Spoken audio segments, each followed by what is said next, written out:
Jeudi 24 octobre 2024, les témoins du Messie. Nous vous accueillons de nouveau sur votre chaîne L'Aventure dans la Parole. C'est avec plaisir que nous nous retrouvons avec vous.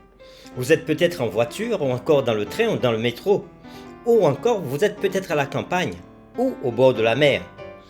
Mais, quel que soit l'endroit où vous êtes en ce moment, nous souhaitons que Dieu nous accorde espérance, grâce et sagesse dans l'étude de sa parole.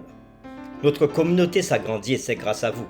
Soyez vous aussi actifs avec nous pour répandre le message et vous pouvez le faire en likant, en partageant le lien. Nous vous invitons à vous abonner pour recevoir les notifications chaque jour. Et pour un confort d'écoute en continu, nous vous proposons la playlist de chaque semaine. Le texte à mémoriser de cette semaine que nous vous invitons à dire avec nous se trouve dans Jean chapitre 3 verset 3. Jésus lui répondit, « En vérité, je te le dis, si un homme ne naît de nouveau, il ne peut voir le royaume de Dieu. » Nous vous invitons à le redire avec nous. Jean chapitre 3, le verset 3.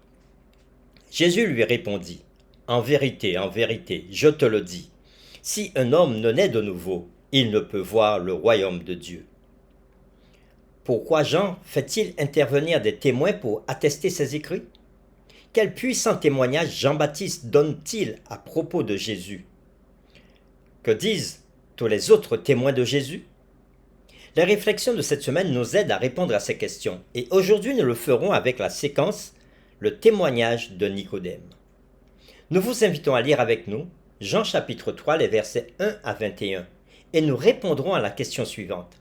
Comment le témoignage de Nicodème soutient-il le thème de l'évangile de Jean? Nous lisons Jean chapitre 3 les versets 1 à 21.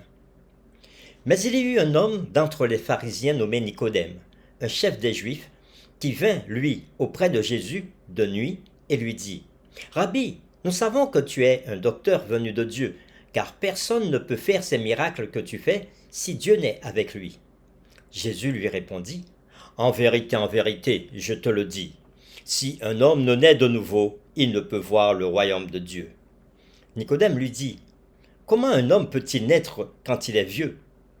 Peut-il entrer dans le sein de sa mère et naître? » Jésus répondit, « En vérité, je te le dis, si un homme ne naît d'eau et d'esprit, il ne peut entrer dans le royaume de Dieu.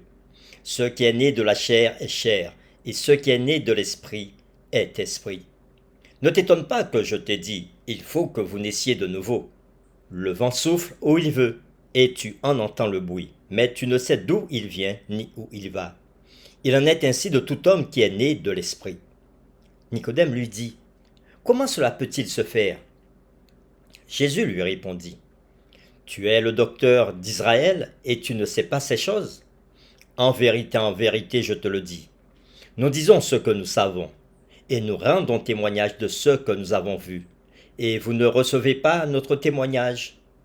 Si vous ne croyez pas quand je vous ai parlé des choses terrestres, comment croirez-vous quand je vous parlerai des choses célestes? Personne n'est monté au ciel si ce n'est celui qui est descendu du ciel, le Fils de l'homme qui est dans le ciel. Et comme Moïse éleva le serpent dans le désert, il faut de même que le Fils de l'homme soit élevé, afin que quiconque croit en lui ait la vie éternelle. Car Dieu a tant aimé le monde qu'il a donné son Fils unique, afin que quiconque croit en lui ne périsse point, mais qu'il ait la vie éternelle. Dieu, en effet, n'a pas envoyé son Fils dans le monde pour qu'il juge le monde, mais pour que le monde soit sauvé par lui. Celui qui croit en lui n'est point jugé, mais celui qui ne croit pas est déjà jugé, parce qu'il n'a pas cru au nom du Fils unique de Dieu. Et ce jugement, c'est que la lumière étant venue dans le monde, les hommes ont préféré les ténèbres à la lumière, parce que leurs œuvres étaient mauvaises. Car quiconque fait le mal est la lumière, et ne vient point à la lumière de peur que ses œuvres ne soient dévoilées. Mais celui qui agit selon la vérité vient à la lumière, afin que ses œuvres soient manifestées parce qu'elles sont faites en Dieu. Après avoir lu Jean chapitre 3, les versets 1 à 21, répondons à la question suivante.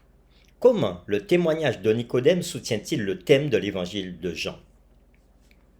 Nicodème était un enseignant, respecté en Israël et un riche membre du Sanhédrin. Son témoignage joue un rôle important dans l'évangile de Jean pour plusieurs raisons. Il s'était référé à Jésus en l'appelant Rabbi et désigna les miracles que Jésus avait faits comme preuve de sa mission divine. Par conséquent, avant même que Nicodème ne se rende compte de ce qu'il faisait, il témoignait en faveur de la messianité de Jésus. Nicodème voyait les miracles comme une preuve de l'appel divin de Jésus, mais ne les considérait pas comme l'accomplissement des prophéties de l'Ancien Testament concernant le Messie. Alors Nicodème était allé avec un certain doute. Il n'avait pas reconnu Jésus comme étant le Christ. Nous vous invitons à lire avec nous dans Jean chapitre 3, les versets 3 à 21. Et nous répondrons à la question suivante. Qu'avait dit Jésus à Nicodème pour montrer qu'il pouvait lire ses pensées? Nous lisons les versets 3 à 21 du chapitre 3 du livre de Jean. Jésus lui répondit, « en vérité, je te le dis, si un homme ne naît de nouveau, il ne peut voir le royaume de Dieu. » Nicodème lui dit, « Comment un homme peut-il naître quand il est vieux? Peut-il entrer dans le sein de sa mère et naître? » Jésus répondit, « en vérité, je te le dis, si un homme ne naît d'eau et d'esprit, il ne peut entrer dans le royaume de Dieu. Ce qui est né de la chair est chair, et ce qui est né de l'esprit est esprit. Ne t'étonne pas que je t'ai dit, il faut que vous naissiez de nouveau. Le vent souffle où il veut, et tu en entends le bruit, mais tu ne sais d'où il vient, ni où il va. Il en est ainsi de tout homme qui est né de l'esprit. » Nicodème lui dit, « Comment cela peut-il se faire ?» Jésus lui répondit, « Tu es le docteur d'Israël et tu ne sais pas ces choses? En vérité, je te le dis, nous disons ce que nous savons, et nous rendons témoignage de ce que nous avons vu, et vous ne recevez pas notre témoignage. Si vous ne croyez pas quand je vous ai parlé des choses terrestres, comment croirez-vous quand je vous parlerai des choses célestes? Personne n'est monté au ciel, si ce n'est celui qui est descendu du ciel, le Fils de l'homme qui est dans le ciel. Et comme Moïse éleva le serpent dans le désert, il faut de même que le Fils de l'homme soit élevé, afin que quiconque croit en lui ait la vie éternelle. Car Dieu a tant aimé le monde, qu'il a donné son Fils unique, afin que quiconque croit en lui ne périsse point, mais qu'il ait la vie éternelle. Dieu, en effet, n'a pas envoyé son Fils dans le monde pour qu'il juge le monde, mais pour que le monde soit sauvé par lui. Celui qui croit en lui n'est point jugé, mais celui qui ne croit pas est déjà jugé parce qu'il n'a pas cru au nom du Fils unique de Dieu. Et ce jugement, c'est que, la lumière étant venue dans le monde, les hommes ont préféré les ténèbres à la lumière, parce que leurs œuvres étaient mauvaises. Car quiconque fait le mal est la lumière, et ne vient point à la lumière, de peur que ses œuvres ne soient dévoilées. Mais celui qui agit selon la vérité vient à la lumière, afin que ses œuvres soient manifestées, parce qu'elles sont faites en Dieu. Après avoir lu Jean chapitre 3, les versets 3 à 21, nous répondons à la question « Qu'avait dit Jésus à Nicodème pour montrer qu'il pouvait lire ses pensées ?» Jésus connaît le cœur de chaque individu.